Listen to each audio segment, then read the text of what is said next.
Un nouveau décor pour un nouveau souffle. Depuis ce lundi et jusqu'à la fin de la semaine, le festival spinalien des Sibériades a investi les Cinépalaces. Dans cette salle à proximité du hall d'entrée, place aux jeux sur PC et console. Pourquoi pas par exemple une course entre joueurs véritablement côte à côte.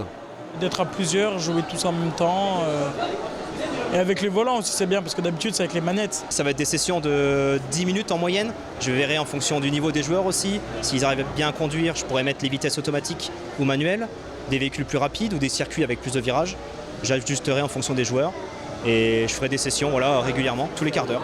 Des jeux accessibles librement et gratuitement de tous les genres et pour tous les âges. Mais à quoi les jeunes jouent-ils et surtout comment? Le temps d'heure que je mets sur Rocket League ça peut être 5 heures. Et Fortnite ça peut être plus mais je sais pas c'est quoi. Tu fais attention un petit peu? Oui un petit peu. Des fois je me dis ouais faut peut-être que j'arrête donc voilà. Tu le fais?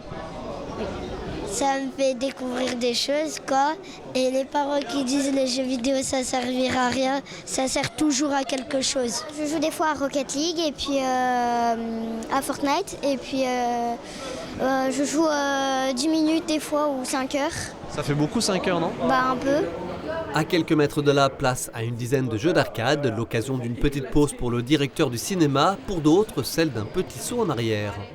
Vous avez joué à Pac-Man? Oui, quand j'étais plus petite, mais là du coup je laisse la place. Vous avez envie de jouer, ça se voit hein? Ça se voit, à ce point-là. Je le laisse faire. Pour l'instant ça va, il joue, il gère. C'est bien gardé, la chope qui passe. Oh le Shoryu X qui passe. Direction enfin la véritable nouveauté de cette 23e édition des Sibériades, la projection sur grand écran de tournois. Une dizaine de jeux seront proposés jusqu'à vendredi, jeux de combat, de stratégie ou encore de simulation. À la clé, quelques prix qui seront remis en fin de semaine, mais les objectifs visés, notamment pédagogiques, vont bien au-delà.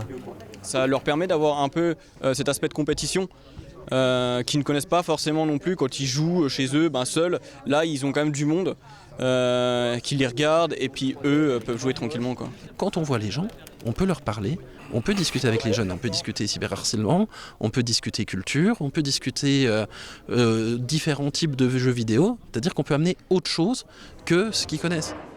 Les Sibériades se poursuivent jusqu'à ce dimanche inclus au Cinépalace d'Épinal. Lors des précédentes éditions, 150 à 200 joueurs s'y retrouvaient chaque jour.